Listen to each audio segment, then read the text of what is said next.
Tron is a 1982 science fiction film written and directed by Steven Leisberger. Flynn is a computer programmer and former employee of Encom. In an effort to prove that he was responsible for creating the company's top video games, he breaks into Encom's computers. The artificial intelligence mainframe, called the Master Control Program, transports Flynn into the world of its computer system. He discovers that Master Control and a lesser program, Sark, have dictatorial power over a society of computer programs, both from Encom and stolen from other systems.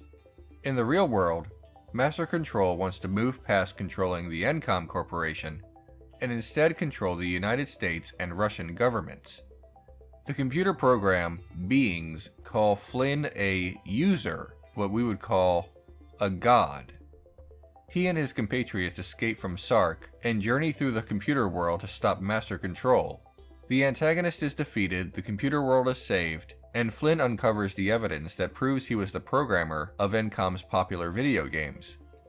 Tron was a big leap forward in special effects. Its visuals make it a highly engrossing film, but the aspect of Tron that allows it to move past mere spectacle is that of its religious elements and mythology. Tron is a surprisingly complex film, some of it intentional, and some of it unintentionally springing from its world building. In many monotheistic faiths, God is an all-powerful creator of the universe. In polytheistic faiths, there are actually a litany of different gods, all controlling different aspects of life throughout the universe, not one single creator. In the world of the film, every computer program being has a user, each person their own god. Human beings are accidental gods, not knowing the full extent of what they have created. Walter, it's getting late. I've got better things to do than to have religious discussions with you. Polytheistic pantheons often have particular gods for particular explanations of natural phenomena. Winter happens because Persephone is in the underworld, and her mother is sad, and so forth. That is their cultural, spiritual, and educational function. In the film, the multitude of gods are closer to the creator gods of monotheistic religions, in spite of the fact that there are so many in their world. Each computer program follows the will of their user. The titular character Tron, for example, both reveres and follows the orders of Alan, a human. The beliefs of the computer programs are put in doubt when Master Control creates a new doctrine that denies the very existence of the users. In their place, he spreads the belief that he is their true monotheistic deity. He is the all-powerful one, not the users. Master Control knows the truth, that he was created by Dillinger, but he wants to subvert this truth and create a faithful army that believes only in himself. Historically speaking, a powerful culture imposing its religious ideals on a less powerful culture is rather common. Not all cultural shifts from one religion to another involved exclusive use of force, though. Syncretism is the practice of a powerful culture working within the religion of another culture to either create unity or control. For example, Roman emperors used syncretism to help unite their expanding empire. It expanded further when missionaries utilized cultural traditions and spirituality and synthesized them with Christianity. Master Control has no sense of subtle manipulation or respect for local traditions depending on how one views syncretism historically. Instead, he simply declares himself omnipotent and forces his subjects to deny the existence of the users. A user even wrote you. No one user wrote me. I'm worth millions of their man-years. Computer programs look like copies of the users. Flynn mistakes Alan's program, Tron, for Alan himself. This recalls the Abrahamic traditions and beliefs that a man is created in the image of God.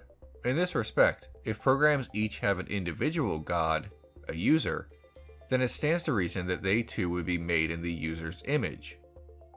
One could argue that Tron himself is a kind of Christ figure, a savior sent by a user, or God, but he does not actually sacrifice himself. Flynn follows a similar fully God, fully man dynamic, but again, he is not a strong Christ figure. Despite what some critics have claimed, Tron is not an overtly Christian film. Its theology is more abstract. There is no greater doctrine or codified rule set or commandments. There is no concept of sin or salvation. When a program loses a game or is killed by master control, they are said to be de-resed. There is no reference to an afterlife. They are simply gone. In this regard, the religion of the computer world is less about spirituality and more about observable facts. So let's delve into what some scientists call the God faculty. There are a lot of theories about the origins of religious thought. One of the most commonly and widely cited ideas among scientists relate to how early humans interacted with their natural environment.